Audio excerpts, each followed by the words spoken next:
गजाननं भूतगणाधिसेवितं कपिलजम्बूफलचारुभक्षणं उमासुतं शोकविनाशकारकं नमामि विघ्नेश्वरपादपङ्कजं। बोलिए गजानन महाराज की जय, लक्ष्मी नारायण भगवान की जय, शंकर भगवान की जय।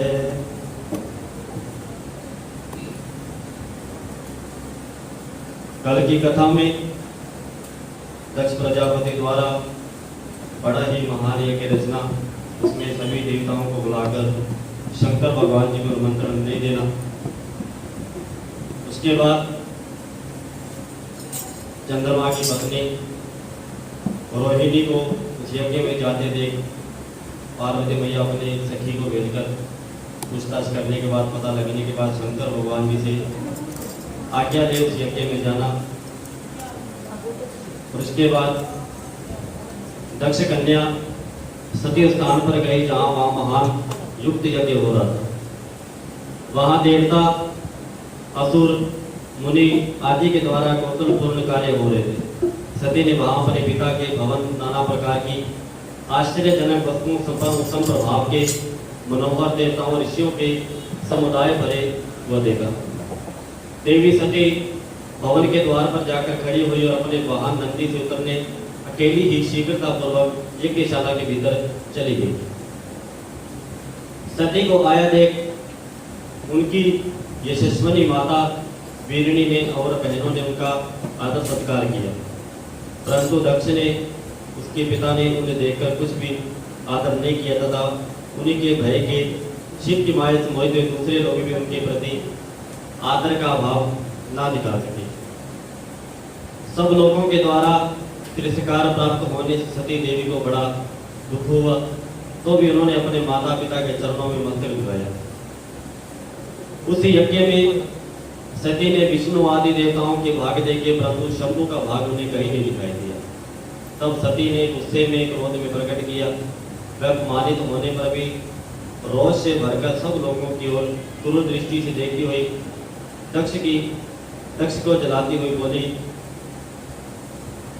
हे प्रजापति, आपने परम मंगलकारी भगवान शिव को इस यज्ञ में क्यों नहीं बुलाया, जिनके द्वारा ये संपूर्ण चराचर जगत पवित्र होता है, जो स्वयं ही यज्ञोपवीत यज्ञ देवताओं में श्रेष्ठ, यज्ञ की दक्षिणा यज्ञ करता यजमान है। उन भगवान शिव के बिना यज्ञ की सिद्धि कैसे हो सकती है? क्या आपने भगवान शिव को सामान्य देवता समझकर उनका अनादर किया है? आज आपकी बुद्धि भ्रष्ट हो गई है, इसलिए आप पिता होकर भी मुझे अधम जच रहे हैं। अरे ये विष्णु और ब्रह्मा आदि देवता तथा मुनि अपने प्रभु भगवान शिव के लिए आए बिना इस यज्ञ में कैसे चले आए? ऐसा कहने के बाद परमेश्वरी सती ने भगवान विष्णु, ब्रह्मा, इंद्र आदि सब देवताओं तथा ऋषियों के बड़े बड़े शब्दों से फटकारा। इस प्रकार क्रोध से भरी हुई जगदम्बा सती ने वहां व्यथित हृदय से अनेक प्रकार की बातें कही। श्री विष्णु आदि समस्त देवता मुनि जो वहां उपस्थित थे, सती की बात सुनकर चुप रह गए। अपने पुत्री के वैसे वचन सुनकर दक्ष ने सती की ओर गुस्से से दृष्टि से देखा और इस प्रकार बोला कि भद्रे, तुम्हारे बोध कहने से क्या लाभ? इस समय यहाँ तुम्हारा कोई काम नहीं, तुम जाओ या ठहरो, ये तुम्हारी इच्छा पर निर्भर है। तुम यहाँ आई ही क्यों? समस्त विद्वान जानते हैं कि तुम्हारे पति शिव अमंगल रूप है। वह कुलीन नहीं, वेद बहिकृत हैं और भूतों, प्रेतों और पिशाचों के स्वामी। वह बहुत ही प्रवेश धारण किए रहते हैं, इसलिए रुद्रों को इस यज्ञ में नहीं बुलाना चाहिए।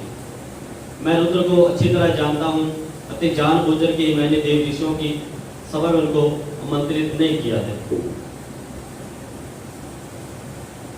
मुझ मूढ़ पापी ने ब्रह्मा जी के कहने से उनका साथ तो तुम्हारे विवाह कर दिया, अतः तुम क्रोध छोड़कर शांत हो जाओ। इस यज्ञ में तुम आ गई हो, स्वयं अपना भाग ग्रहण करो। दक्ष के ऐसा कहने पर उनकी त्रिभुवन पूजिता पुत्री सती ने शिव की निंदा करने से अपने पति की ओर जब दृष्टिपात किया तो उनका गुस्सा और भी बढ़ गया। वह मन में सोचने लगी, अब मैं शंकर जी के पास कैसे जाऊंगी? यदि शंकर जी के दर्शन की इच्छा से वहां गई और उन्होंने यहाँ समाचार पूछा तो उन्होंने क्या उत्तर दोगी? तीनों लोकों की जगजननी सती रोष वेद से युक्त और लंबी सांस खींचते हुए अपने दुष्ट हृदय से पिता तक से बोली कि जो महादेव जी की निंदा करता है, जो उनकी होती हुई निंदा को सुनता है, वह दोनों तब तक नरक में पड़ते हैं जब तक चंद्रमा और सूर्य विद्यमान। मैं अपने शरीर को त्याग दूंगी, जल्दी आग में प्रवेश कर जाऊंगी। अपने स्वामी का अनादर सुनकर अब मुझे अपने जीवन की रक्षा से क्या प्रयोजन। यदि कोई समर्थ हो तो स्वयं शेषन यत्न करके शंभु की निंदा करने वाले पुरुष को जीभ को बलपूर्वक काट डाले, तभी वह शिव निंदा श्रवण के पाप से शुद्ध हो सकता है, इसमें संशय नहीं है। यदि कुछ कर सकने में असमर्थ हो तो बुद्धिमान पुरुषों को चाहिए कि वह दोनों कान बंद करके वहां से निकल जाए, इससे वह शुद्ध रहना दोषों का भागी नहीं होता। क्योंकि शंकर भगवान जी ने तो पहले बोल दिया था कि जहाँ पे बुलाया नहीं जाए वहां पे नहीं जाना चाहिए, क्योंकि वहां पर मृत्यु के समान बड़ा कष्ट होता है। लेकिन सती मैया नहीं मानी, फिर उस यज्ञ में चली गई। उस यज्ञ में उनके पिता ने महादेव जी की बड़ी निंदा की, सती मैया को बड़ा क्रोध दिलवाया। अब पार्वती मैया बीच संकट में फंस गई, क्योंकि ना वो बिना पति के इस यज्ञ में रह सकती है और ना अकेली शंकर भगवान जी के पास जा सकती है। अगर शंकर भगवान जी के पास जाएगी तो शंकर भगवान जी समाचार पूछेंगे कि तुम्हारे पिता ने क्या कहा। तब अपने पति के अनादर उनको नहीं बता सकती, इसलिए उन्होंने यही निष्ठा किया कि मैं अपने जो शरीर है उस शरीर को मैं अग्नि में त्याग दूंगा, क्योंकि इस महान यज्ञ में मेरा पति का अपमान हुआ है। क्योंकि जो शंकर भगवान जी की निंदा सुनता है या निंदा करता है, वह दोनों ही महान नरकों में गिरते हैं जब तक कि चंद्रमा और सूरज आसमान में होते हैं। इस प्रकार धर्म नीति बताने पर सती को अपने आने के कारण बड़ा पश्चाताप हुआ। उन्होंने व्यथित चित्त से भगवान शंकर के वचन का स्मरण किया। फिर सती अत्यंत कुपित हो दक्ष से उन विष्णु आदि समस्त देवताओं मुनियों से निडर होकर बोली कि तुम भगवान शंकर के निंदक हो, अर्थात निकट हो। इसके लिए तुम्हें पश्चाताप होगा, यहाँ महान दुख होकर अंत में तुम्हें यातना भोगनी पड़ेगी। इस लोक में जिनके लिए ये कोई प्रिय नहीं प्रिय है, उन निर्भय परमात्मा शिव के प्रतिकूल तुम्हारे सिवा कौन चला सकता है।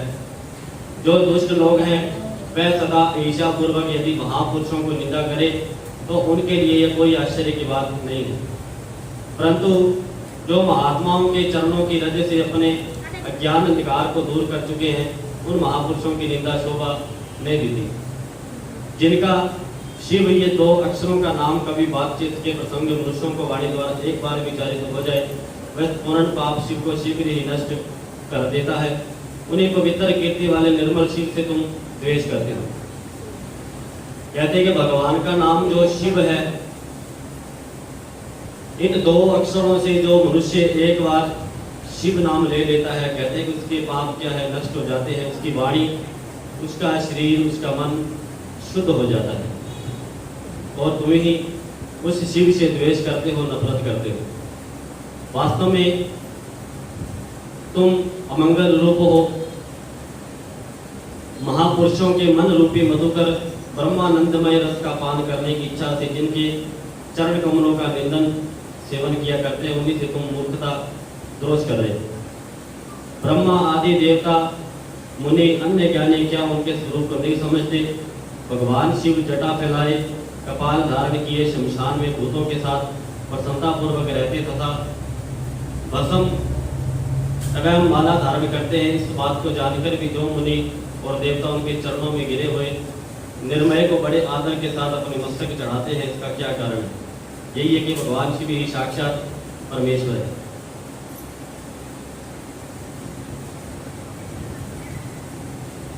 यज्ञ आदि और शमदम आदि ये दो प्रकार के कर्म बताए गए हैं। पुरुषों को उनका विचार करना चाहिए। वेद में विवेचन पूर्वक उनके रागी और विरागी दो प्रकार के अलग अलग अधिकारी बताए गए। परस्पर विरोधी होने के कारण दोनों प्रकार के कर्मों को एक साथ ही करता के द्वारा आचरण नहीं किया जा सकता। भगवान शंकर तो परम ब्रह्मा परमात्मा है, उनमें इन दोनों ही प्रकार के कर्मों को प्रवेश नहीं है। उन्हें कोई कर्म प्राप्त नहीं होता, उन्हें किसी भी प्रकार के कर्म करने की आवश्यकता नहीं है। पिताजी, हमारा ऐश्वर्य अवक्त है, उसका कोई लक्षण व्यक्त नहीं है। जो महापुरुषों की निंदा करने वाला है और दुष्ट है, उसके जन्मों को अधिकार है। विद्वान पुरुषों को चाहिए कि उसके संबंध को विशेष रूप से प्रयत्न करके त्याग देना चाहिए। जिस समय भगवान शिव तुम्हारे साथ मेरा संबंध दिखलाते हुए मुझे दाक्षायणी कहकर पुकारेंगे, उस समय मेरा मन अत्यंत दुखी हो जाएगा। इसलिए तुम्हारे अंग से उत्पन्न हुए सदा शव के तुल्य ऋषि शरीर को इस समय मैं निश्चय ही त्याग दूंगी। ऐसा कहकर सुखी हो जाऊंगी। हे देवताओं और मुनियों, तुम सब मेरी बात सुनो। तुम्हारे हृदय में दुष्टता आ गई है। तुम लोगों का ये कर्म सर्वथा अनुचित है। तुम लोग मूढ़ हो, क्योंकि शिव की निंदा और कलह तुम्हें प्रिय है। भगवान हर से तुम्हें इसे कुकर्मा निश्चय ही पूरा पूरा दंड मिलेगा। पार्वती मैया बोली कि शंकर भगवान ही सबके परम ब्रह्मा परमात्मा है। अपने दक्ष पिता से बोली कि तुम्हारे शरीर से मैं जो उत्पन्न हुई हूँ, इस शरीर को मैं अग्नि में तत्काल ही त्याग दूंगी, जिसके बाद ही मैं सुखी हो सकती हूँ। और जो ब्रह्मा विष्णु सभी देव भगवान शंकर की निंदा और कलह से सुन रहे हैं, उन दुष्ट देवताओं को भी पूरा पूरा दंड मिलेगा।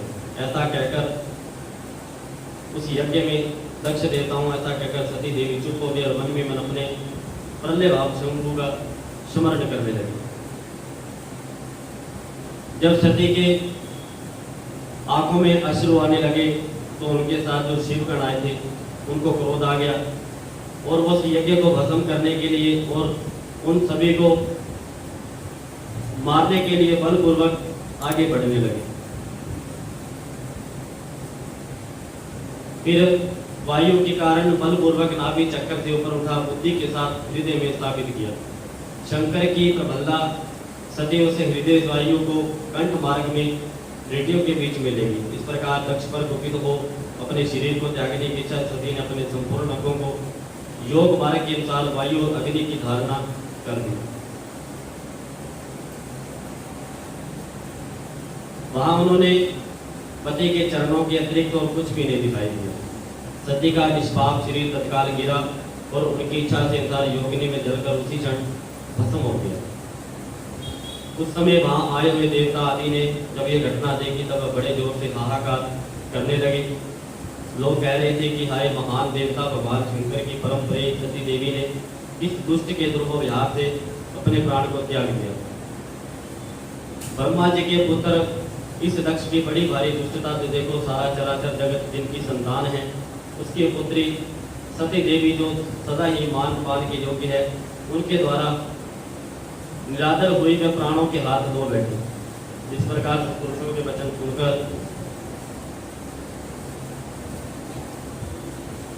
सारे संसार में उन महान अपयश प्राप्त होगा, उनकी अपनी ही पुत्री उसके अपराध से जब प्राण त्याग करने को उदित हो गई, तब भी उस महान नरक भोगी शंकर द्रोही ने उसे रोका तक नहीं। जिस समय सब लोग ऐसा कह रहे थे, उसी समय शिव जी के पार्षद सती का ये अद्भुत प्राण त्याग देखकर तुरंत ही क्रोध अस्त्र शस्त्र दक्ष को मारने के लिए खड़े हो गए। शंकर भगवान जी के जो 60,000 शिवगण थे वो बड़े बलवान थे और क्रोध से भर गए थे और बोल रहे थे हमें अधिकार है कि ऐसा कहते हुए भगवान शंकर के गणों ने सभी वीरे बार बार उच्च स्वर हाहाकार मचा दिए।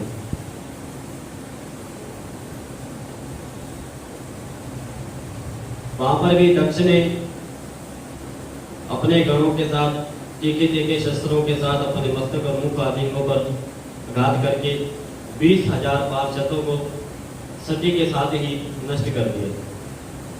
उसके बाद बाकी के जो शिवगणों को वहां पर उन्होंने भगा दिया।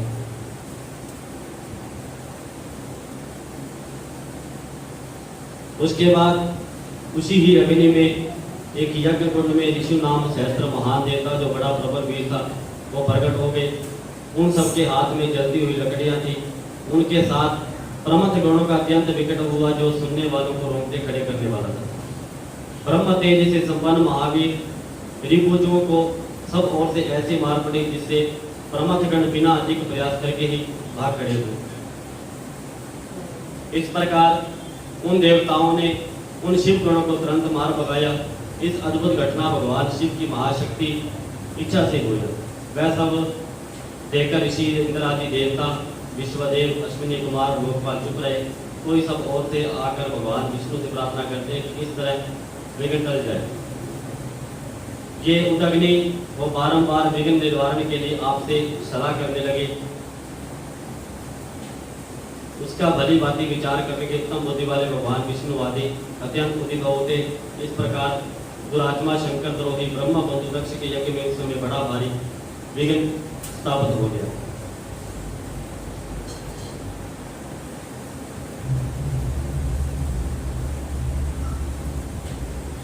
हे मुनीश्वर, इसी बीच में वहां दक्ष तथा देवता आदि के सुनते हुए आकाशवाणी ये बात हुई कि दुराचारी दक्ष, ये तूने कैसा अनर्थकारी कर्म कर डाला।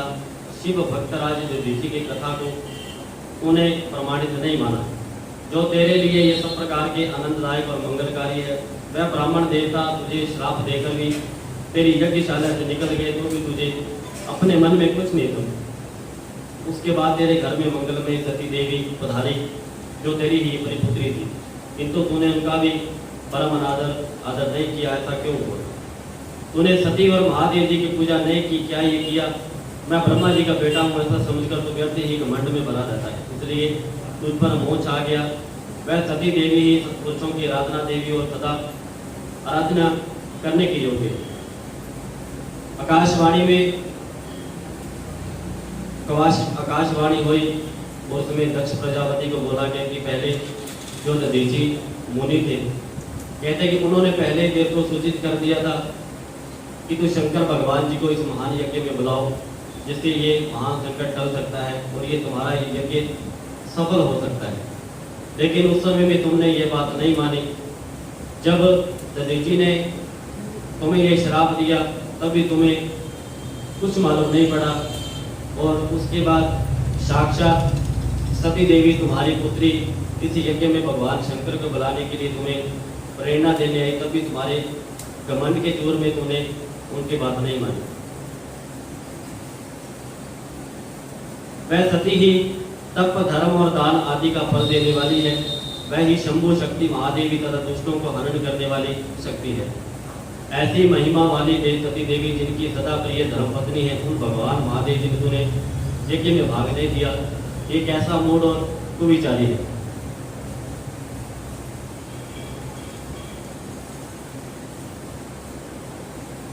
जिनके चरण कमलों का निरंतर ध्यान और सादर पूजन करके ब्रह्मा जी ब्रह्म तत्व को प्राप्त हुए हैं, उन्हीं भगवान शिव की प्रिय पत्नी सती देवी थी।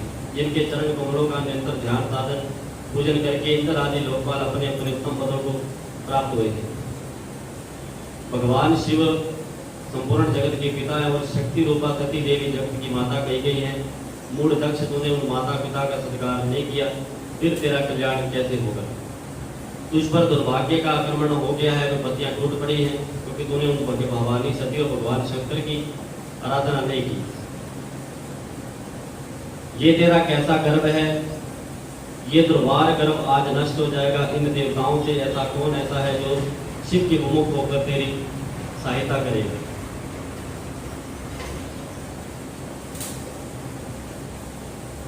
अन्य सब मुनि और नाग आदि भी इस यज्ञ से निकल जाए, अन्यथा आज सब लोगों का सर्वदा नाश हो जाएगा।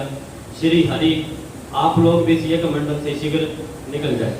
नारद संपूर्ण यज्ञशाला में बैठे हुए लोगों से ऐसा कहकर सबका कल्याण करने वाली आकाशवाणी मौन हो गई।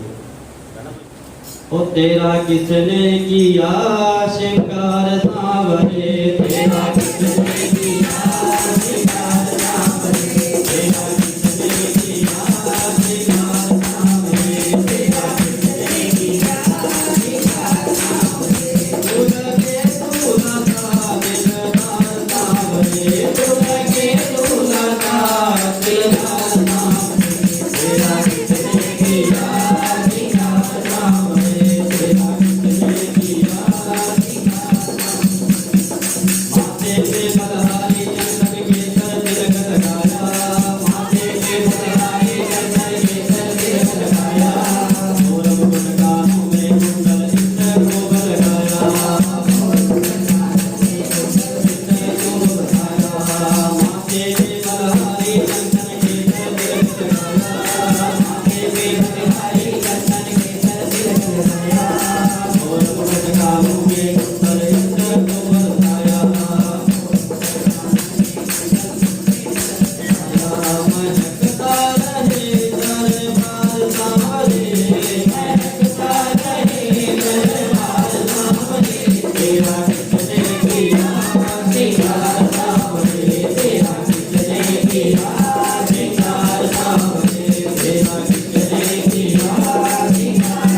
उनके मुख से कोई और बात नहीं निकली, वह इस तरह खड़े या बैठे रह गए कि मानो उन पर विशेष मोह छा गया।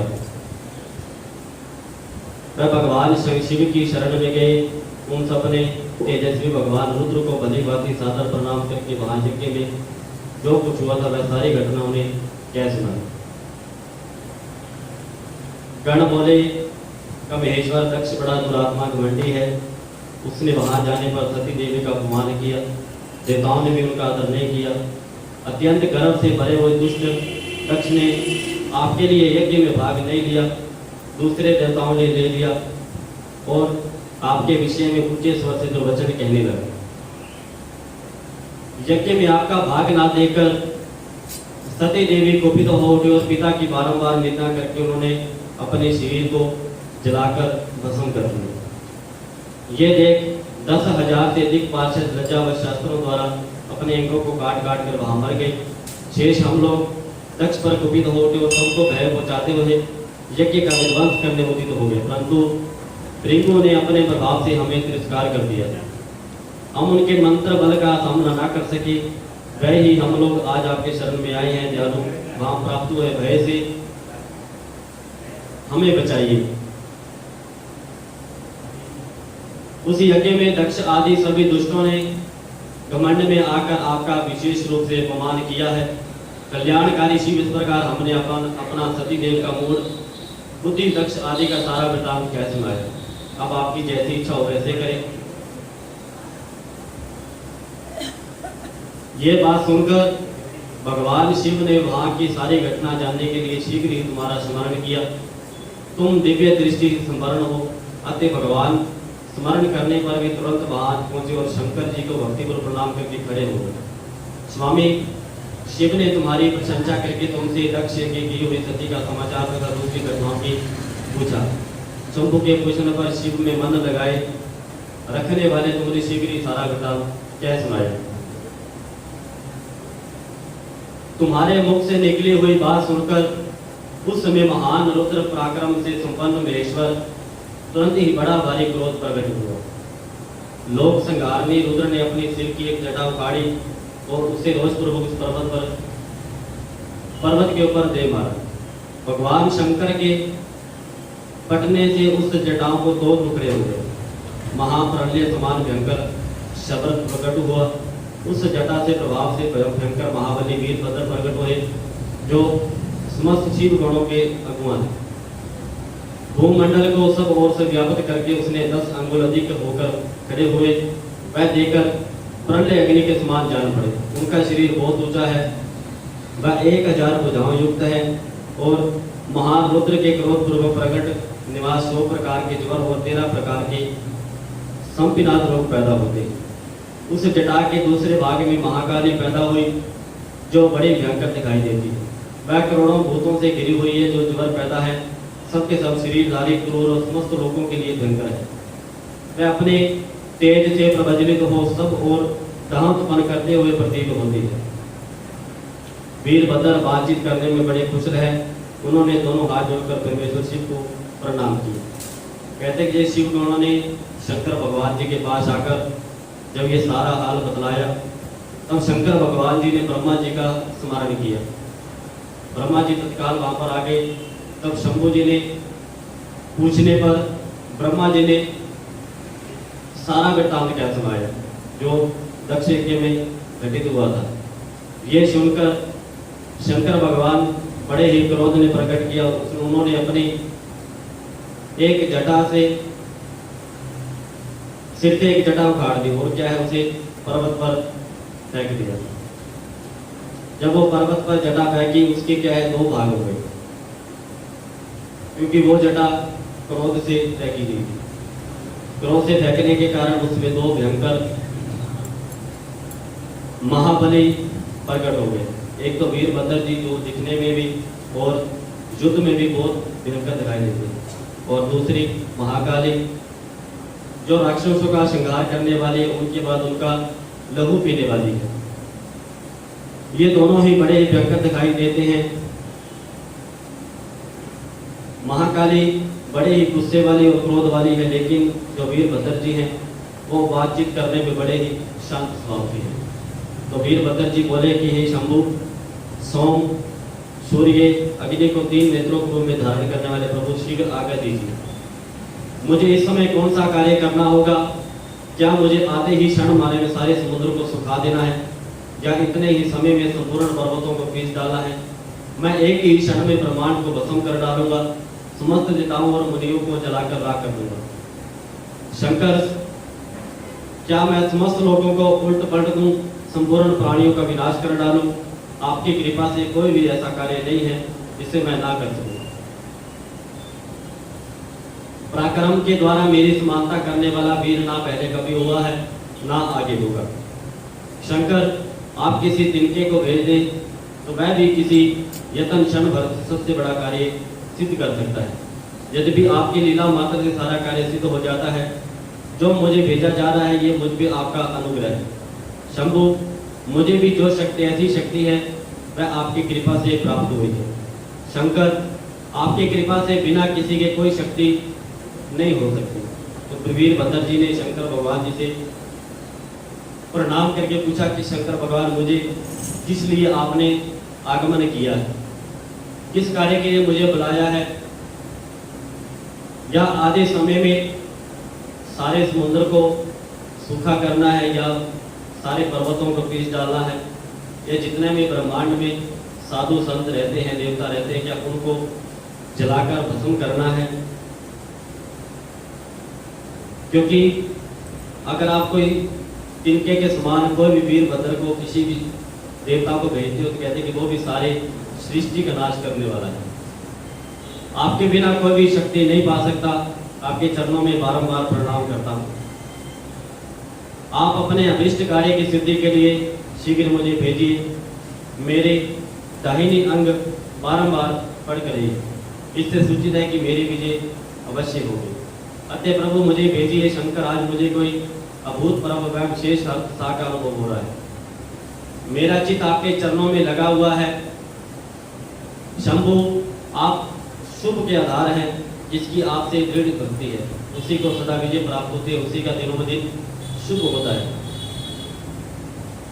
नारद जी को ये ब्रह्मा जी कहते हैं कि नारद, वीरभद्र जी की यह बात सुनकर शिव शंभु बहुत संतुष्ट हुए और वीरभद्र तुम्हारी जय हो ऐसा आशीर्वाद देकर फिर बोले।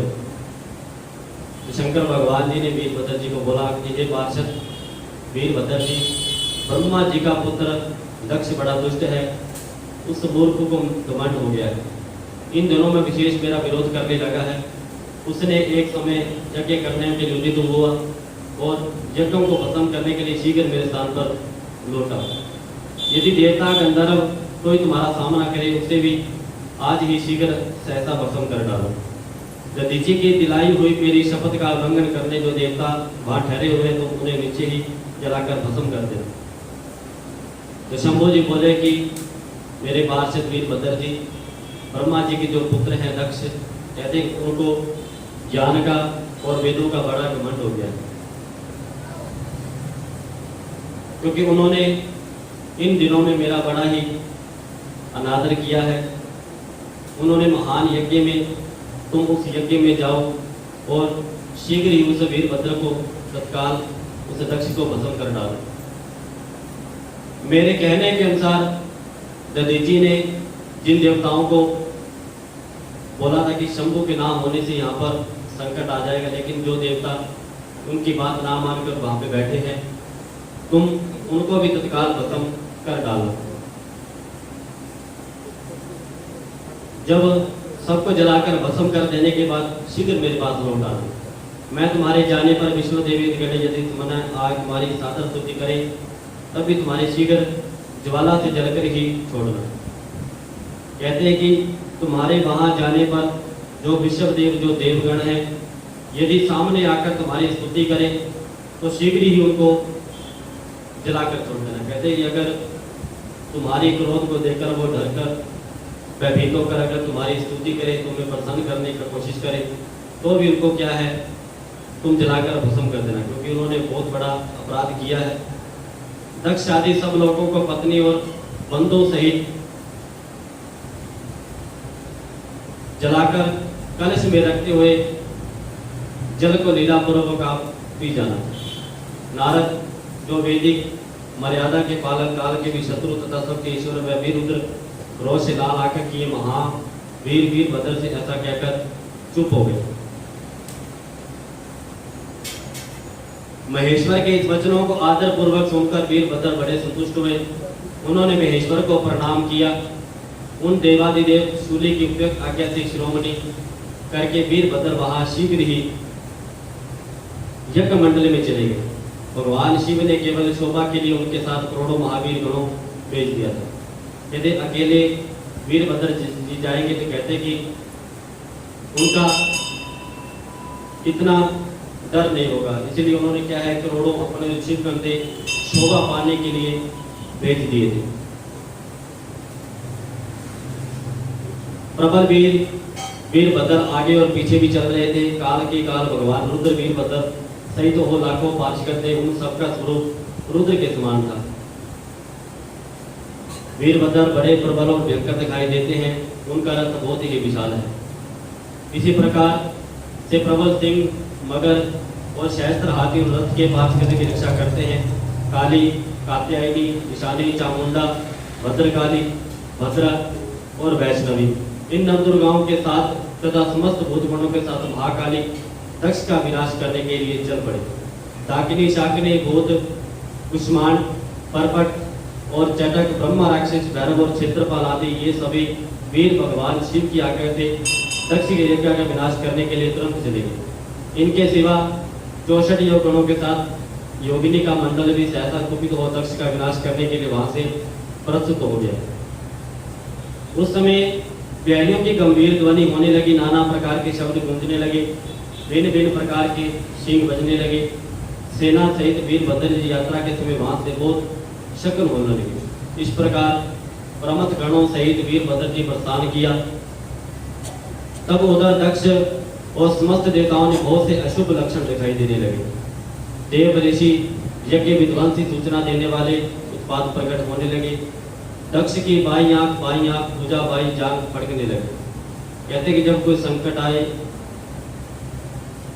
मुसीबत आती है तो कहते कि हमारी बाई आंख या बाया हाथ या बाया अंग क्या है फड़कने लग रहा है, इससे क्या है अशुभ सूचक मानना चाहिए। अगर दाया अंग, दाई आंख फड़कने लगे तो कहते कि शुभ समझना चाहिए।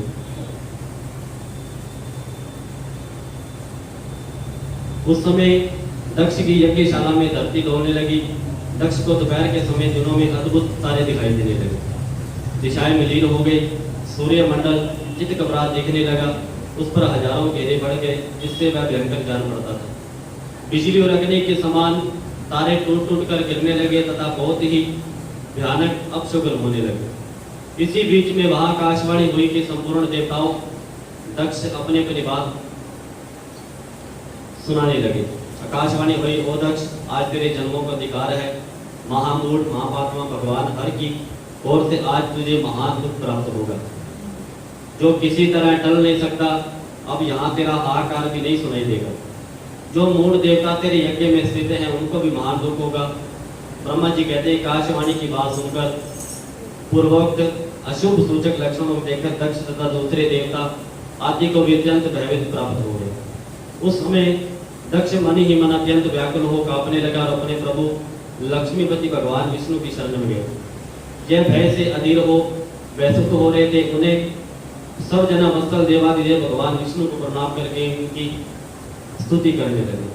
कहते जब आकाशवाणी हुई कि आज तुम्हारी जो चीख है, जो हाहाकार है, कहते कि वो स्वर भी आज नहीं सुनाई देगा, ऐसी तुम्हारी मृत्यु होने वाली है।